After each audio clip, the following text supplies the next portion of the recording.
Et là, le prophète alayhi salatu wassalam a dit, c'est le fait de mentionner des choses sur ton frère qu'il n'aimerait pas entendre, ni plus ni moins. Ton frère n'aimerait pas entendre une chose, toi tu la mentionnes derrière son dos. Ils ont dit, ya Rasulallah, mais si cette chose-là c'est vrai, encore faut-il que ça soit vrai, parce que pour certaines personnes des choses sont vraies alors qu'elles sont fausses. Mais si cette chose-là est vraie, il dit, c'est ça le riba. C'est ça qui est interdit en islam, le riba. Il dit, mais amma, si ce que tu as dit est faux, faqad irtabta. Tu as calomnié, tu as fait ce qu'on appelle al-buhtan, un grave mensonge, une calomnie sur lui, c'est encore pire. Alhamdulillahi rabbil alamin wa salatu wa salamu ala ashrafil anbiya'i wal mursalin, amma ba'd. Alors si aujourd'hui malheureusement on a tendance, et moi le premier, à s'occuper beaucoup plus des affaires des gens que de notre propre personne, si aujourd'hui malheureusement on a tendance à voir et à écouter et à entendre beaucoup de personnes qui se préoccupent des affaires des gens en oubliant leurs propres affaires, quand on voit que malheureusement de plus en plus de personnes sont curieux en s'interrogeant sur des cas ou sur des sujets qui ne les concernent pas, quand on voit que des gens aujourd'hui malheureusement se permettent, et quelquefois même au nom de l'islam, qu'Allah subhanahu wa ta'ala nous pardonne, se permettent de dénigrer les autres, de scandaliser, de dévoiler les défauts des autres, c'est qu'il y a un réel problème. Et c'est qu'il est important de faire un rappel qui s'impose à toutes et à tous et à moi le premier. Et c'est un rappel, Fawarabbil Kaaba, dont nous n'avons pas besoin une seule fois dans l'année ou une seule fois dans notre vie, loin de là. Je pense que ce rappel, on en a besoin peut-être même tous les jours. Il serait bien de se faire ce rappel chaque jour, parce que c'est un des rappels les plus importants dans cette noble religion. Et pour la vie de l'au-delà du croyant musulman qui espère la rencontre de son Seigneur Tabaraka wa Ta'ala, alors que son Seigneur est satisfait et pas en colère contre lui. Ayyuhal musalloun, il faut savoir que Dieu nous a comblé d'énormes bienfaits. Et parmi ces bienfaits, il y a al-lisan, la langue. Allah Jalla wa Ala dit dans le Coran, en rappelant les bienfaits qu'il a accordés à son serviteur, Alam naj'al lahu aynayn wa lisanan wa shafatayn. Ne lui avons donc nous pas assigné ou donné ou octroyé 2 yeux, ainsi qu'une langue et 2 lèvres. C'est des bienfaits d'Allah, c'est un signe de Dieu et c'est une épreuve de Dieu. Allah Jalla wa Ala t'a accordé ce bienfait qui du jour au lendemain, ce bienfait peut se transformer en un méfait dévastateur, destructeur. Ce bienfait peut te détruire, peut te piquer, peut te dévorer. Et pourquoi pas? Alors que l'imam al-Shafi'i, rahimahullah ta'ala, lorsqu'il parlait de ce bienfait qui est al-lisan, il disait « Ô toi musulman ». Il s'adressait aux musulmans, il mettait en garde les musulmans en disant et en rappelant qu'il doit prendre garde de cette langue et en appelant et en considérant cette langue comme étant un serpent. Il dit « Ta langue est un serpent qui pique ».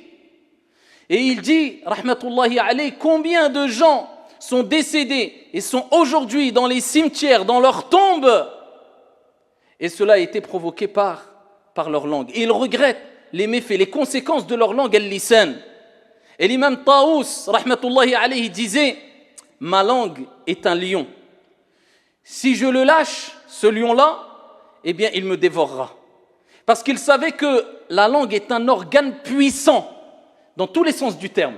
Même la médecine actuelle, prouve et a rappelé que la langue est un des organes les plus impressionnants et les plus puissants du corps. Vous savez que la langue est composée de 17 muscles. Et certains disent même que c'est le muscle le plus puissant du corps. Bien sûr que ce n'est pas très exact, tout en sachant que la langue est un organe qui comporte des muscles, 17 muscles. Donc voilà pourquoi il faut savoir que la langue est un énorme bienfait de votre Seigneur Tabaraka wa Ta'ala, de notre Seigneur. Mais c'est un organe qui est puissant dans tous les sens du terme. Donc, la langue restera un bienfait de ton Seigneur et un argument pour toi au jour de la résurrection. Et alourdira le côté de ta balance, de tes bonnes actions, si tu sais la maîtriser, tu sais la contrôler, tu sais lui donner des limites, tu sais quand l'utiliser et quand la laisser au repos. Et la langue a besoin de repos. Et combien de personnes, malheureusement, oublient l'importance de ce sujet-là, alors que chaque jour, on utilise notre langue, chaque heure, chaque minute, dis si tu veux chaque seconde. Malheureusement, illa man rahimallah, on parle plus qu'on agit. On critique plus ici les gens que notre propre âme. À travers notre langue, on détruit plus, illa man rahimallah, sauf celui à qui Allah a fait miséricorde, qu'on construit. On blesse plus qu'on apaise à travers notre langue. Et ensuite, on croit qu'on est préservé de la colère divine, on est préservé de l'enfer, on est presque voué au paradis et on se consacre à des actes d'adoration alors qu'on ne sait pas qu'à travers notre langue, on détruit tout. Voilà pourquoi les plus sages, ce sont ceux qui gardent le plus le silence. Alors il est important de savoir ici, pour toutes celles et ceux qui désirent savoir quand et comment s'exprimer à travers des conversations avec leurs parents, avec les gens, dans des assemblées, dans des assises, sur les réseaux sociaux, sur le net, etc., eh bien prends ces conseils et prends ces rappels. Et ensuite, pose-toi la question, est-ce qu'il est bon que je parle ou il est meilleur que je me taise? Première des choses. Allah tabaraka wa ta'ala, et n'oublie jamais cela. Il nous dit dans le Saint-Coran, مَا يَلْفِظُ مِنْ قَوْلٍ إِلَّا لَدَيْهِ رَقِيبٌ عَتِيدٌ. Il ne prononce aucune parole. L'être humain ne prononce aucune parole sans qu'il y ait un gardien, un ange prêt à l'inscrire. Il est aux aguets, et ton Seigneur est aux aguets. Inna rabbaka labil mirsad. Sans qu'il y ait un gardien prêt à l'inscrire, toute parole que tu sors, eh bien, il y a des anges. Il y a un gardien qui est là, et qui attend, et qui surveille, et qui est prêt à l'inscrire. Et au jour de la résurrection, eh bien, on dévoilera les feuillets, on déroulera les feuillets, et voilà que tu devras rendre des comptes sur ton livre, tout ce que tu as dit et ce que tu as fait. Iqra kitabak. Voilà ce qui te sera dit. Lis ton livre. Et des gens seront paniqués et se souviendront des méfaits de leur langue. Mais ça sera trop tard. Yawma la yanfa'u malun wala banun illa man ata Allah biqalbin salim. Le jour où ni les biens et ni les enfants ne profiteront en rien, si ce n'est celui qui rencontre son Seigneur avec un cœur saint, pur. Il aura purifié son cœur. Et pour purifier ton cœur, eh bien, il faut utiliser à bon escient cet outil qui est al-lisan et qui fait partie des outils qui transmettent les informations à al-qalb aussi. Ils ont une relation ici entre eux très étroite, la langue et le cœur. Première des choses, n'oublie pas que toutes tes paroles sont inscrites. Deuxième des choses, le prophète alayhi salam te donne cet enseignement et te donne ce conseil rapporté par Muslim. Man kana yu'minu billah wal yawmil akhir falyaqul khayran aw liyasmut. Que celui qui croit en Dieu, le prophète alayhi salam lit ce sujet-là avec al-aqida, avec la croyance, le dogme, ce n'est pas rien. Que celui qui croit en Dieu et au jour de la résurrection, qu'il dise du bien ou qu'il se taise. Alors il n'est pas question de s'abstenir de parler. Dieu dit dans le Coran, قُلْ هُوَ اللَّهُ أَحَدٌ قُلْ أَعُوذُ بِرَبِّ الْفَلَقِ قُلْ أَعُوذُ بِرَبِّ النَّاسِ قُلْ يَا أَيُّهَا الْكَافِرُونَ إِلَى آخِرِهِ. Dieu nous exhorte et nous enseigne et nous apprend et nous informe qu'il est bon de parler. Mais de quelle manière? Dans tous les versets ou les débuts de versets que je vous ai cités précédemment, Dieu dit, il est Dieu l'unique. Qul a'udhu bi rabbil falaq, je cherche refuge auprès d'Allah, etc. Mais Allah Jalla wa Ala nous rappelle dans un autre verset coranique comment on doit s'exprimer. Qul, c'est une chose, mais de quelle manière? Wa qulu linnasi husna. Et dites aux gens des bonnes paroles. Ya ayyuhalladhina amanu ttaqullah. Dieu dit dans le Coran, ô vous qui avez cru, craignez Dieu. Wa qulu qawlan sadida. Et dites des paroles droites, justes. Comme ça doit réagir le musulman. C'est ainsi que doit réagir le croyant. Il sait qu'il faut parler, s'exprimer, mais avec droiture, pour dire du bien. Troisième des choses, si tu sais que tes paroles ne vont pas construire, ne vont pas rapporter quelque chose de positif, ne vont pas apporter un plus, ou bien au contraire, ils vont provoquer la fitna, les troubles, la polémique, la médisance, la pagaille, eh bien tais-toi, garde le silence et n'oublie pas que Dieu, de par sa sagesse, eh bien il nous a créés avec deux oreilles et une seule langue pour nous rappeler qu'il est beaucoup plus important d'écouter que de parler. Et tu dois plus écouter que parler.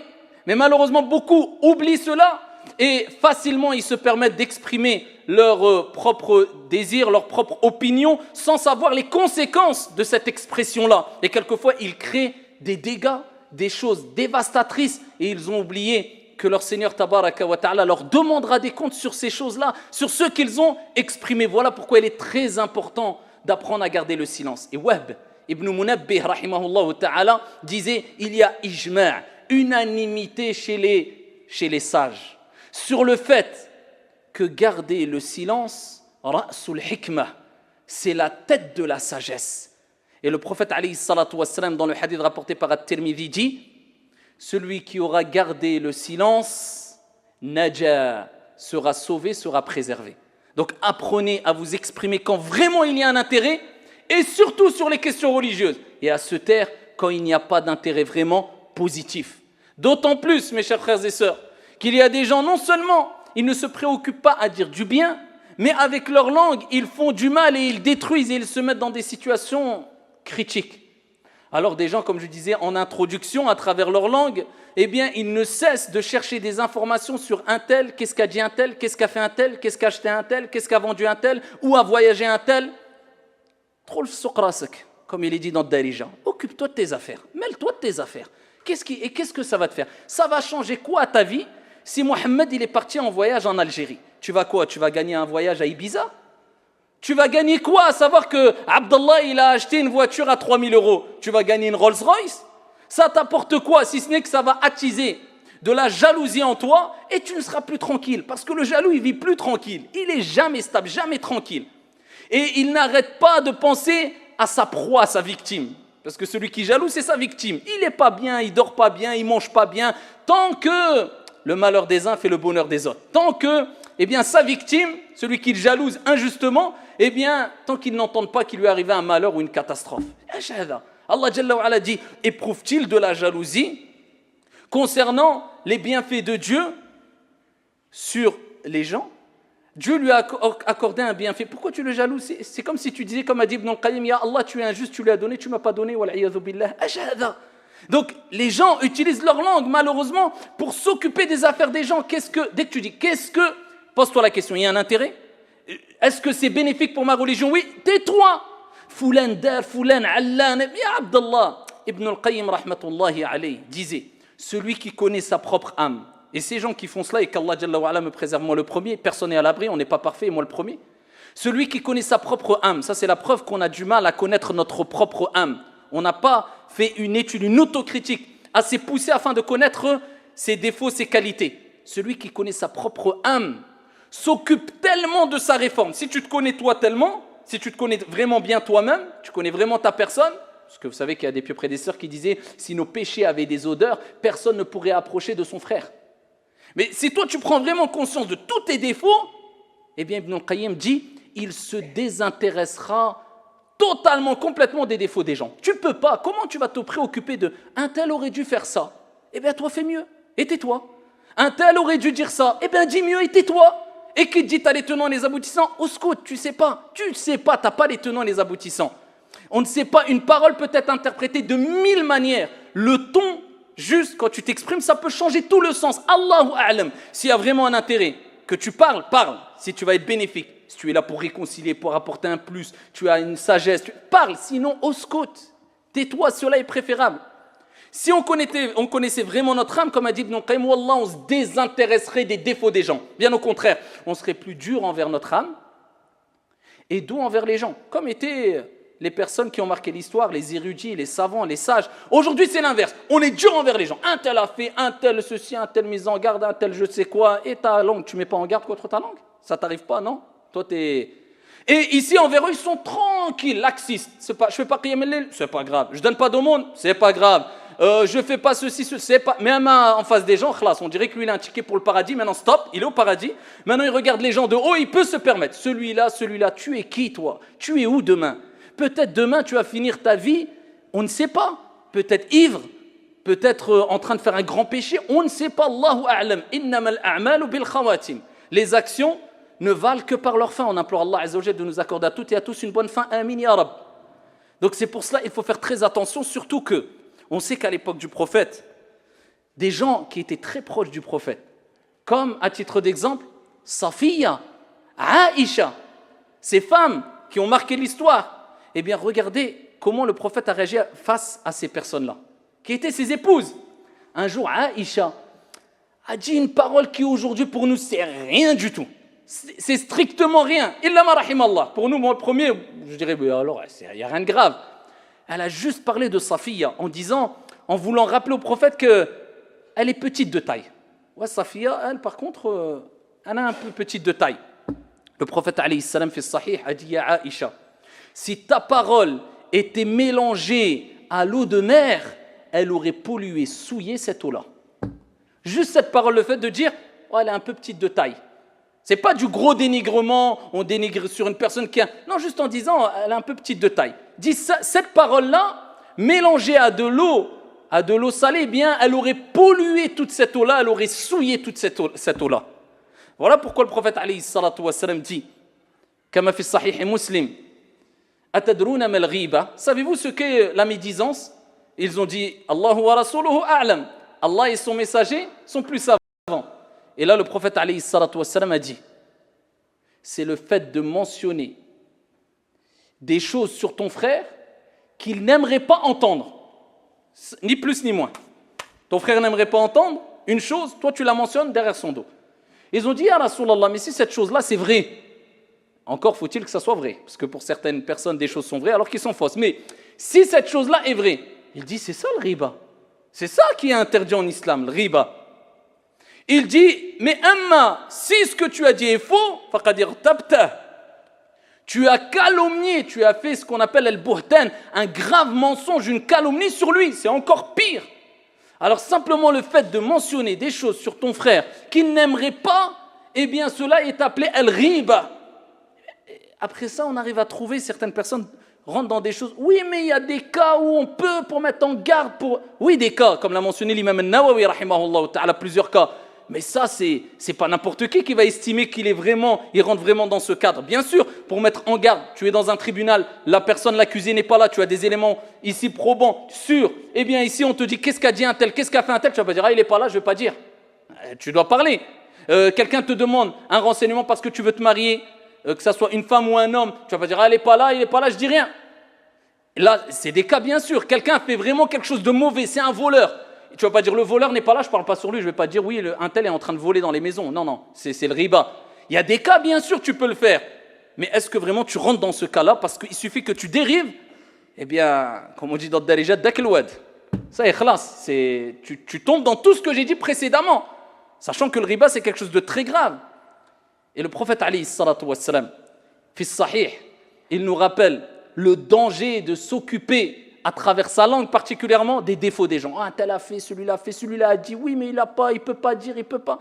Combien on parle aujourd'hui, surtout avec les réseaux sociaux. Parce qu'à une époque, les gens, à une époque, eh bien, s'exprimaient, allez, au plus, il y avait 50 personnes qui pouvaient l'entendre à la fois, 100 personnes, quand il n'y avait pas de micro, 200, 500. Mais vous imaginez qu'aujourd'hui, à travers un clavier, parce que maintenant, il y a la langue des doigts, à travers un clavier, tu mets un mot, tu mets un commentaire, tu mets un post, des milliers de personnes peuvent le voir en quelques secondes. Mais t'imagines l'impact, va rattraper l'erreur après, Abdallah.